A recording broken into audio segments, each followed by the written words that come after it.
Hey, Shalom. Um,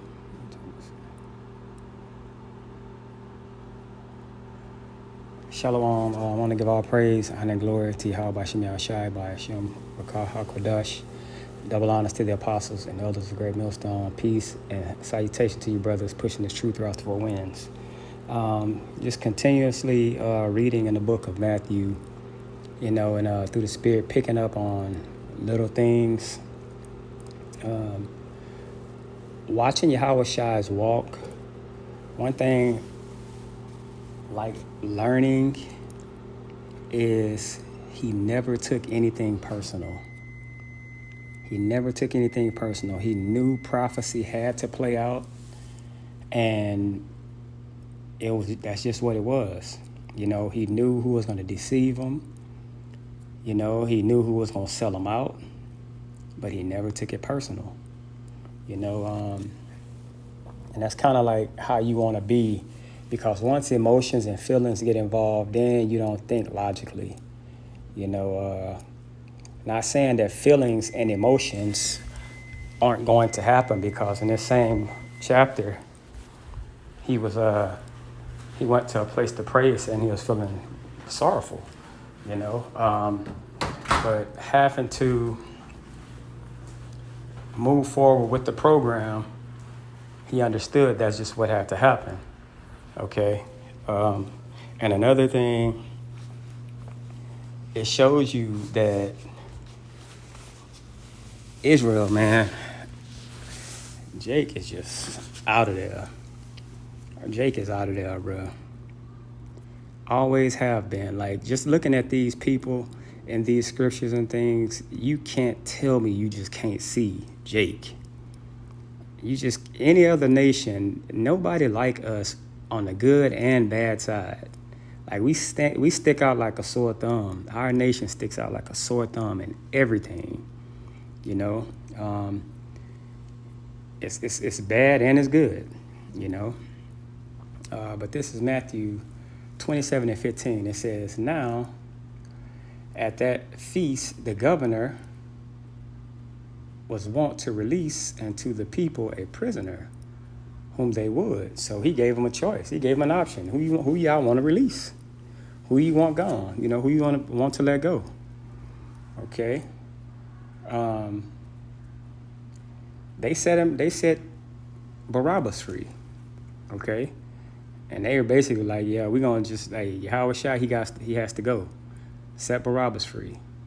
Okay. And they could find no fault. Nothing he did wrong. They could find nothing. So they made something. They just thought something up and made it stick about the temple being knocked down in 3 days, not knowing he was speaking on his body, or maybe knowing he was speaking on his body. But it was just them being wicked and finding a way. But it was all prophecy, and it had to play out like that. That's why I said never take things personal. It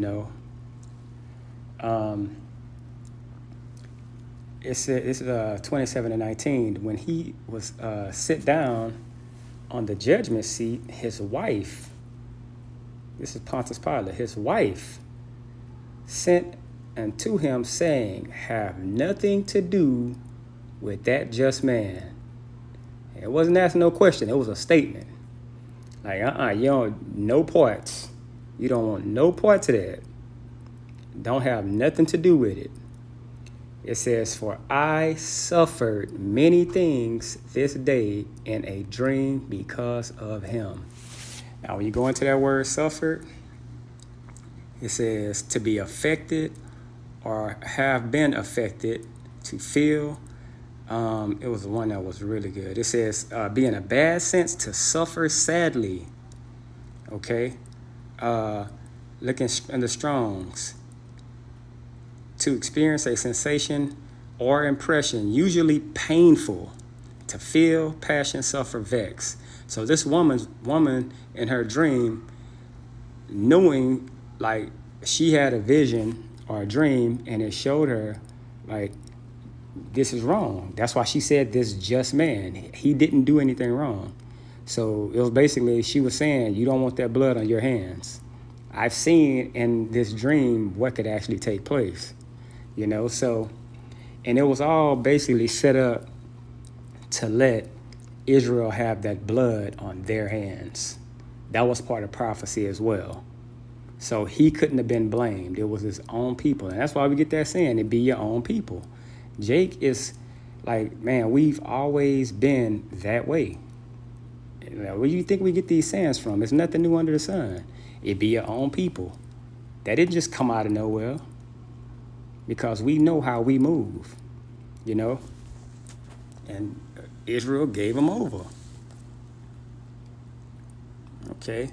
This is Matthew 27 and 20. It says, but the chief priests and the elders persuaded the multitude that they should ask Barabbas and destroy Yahushua. The governor answered and said unto them, whether of the twain will ye that I release unto you? They said, Barabbas. Pilate said unto them, what shall I do then with Yahushua, which is called Hamashiach? They said unto him, let him be crucified. And the governor said, why? What evil hath he done? But they cried out more, saying, let him be crucified. So they couldn't even give a reason. They just basically just shouting out, that's what they wanted. But it was prophecy. You know, this is a beautiful thing that Yahushua stood the way he stood and didn't take nothing personal, you know. And that's the spirit that we have to learn to come with, you know. It says, be angry, but sin not. You know, agree with thine adversary quickly. You can't do things like that always dealing in emotion, you know, because once the enemy sees emotion on you, he's going to play even harder on that emotion. Okay. It says, when Pilate saw that he could prevail nothing, but that rather a tumult was made. So they all came together in agreement. He took water and washed his hands before the multitude, saying, I am innocent of the blood of this just person. See ye to it. Like, it's on y'all now. Then answered all the people and said, his blood be on us. And this was the reason why the vision was given to Pilate's wife. You know, he washed his hands with it. He had nothing to do with it. And this is further pushes the curse will be on their children as well, you know, because he had nothing to do. He was in the clear, you know. Kind of like today in Ezekiel, the 33rd chapter, where it says, like, you give warning from me, but if you don't, then the blood is on your hands. But if you do what you're supposed to do, then you won't have to answer for it. It's the same thing here, except for he wasn't Jake. It says, his blood be on us and our children. Then released he Barabbas unto them, and when he had scourged Yahushua, he delivered him to be crucified. So all of these things, the way it was set up, Yahushua took nothing personal. You know, he was going through calling out prophecies before they happened. So he knew the tall tale of everything. He knew the order of everything. He didn't take nothing personal. He flowed with it. Did he want to? You see, when he prayed, like, if this cup pass, you know, but not my will, thy will be done. You know, with that, I want to say shalom.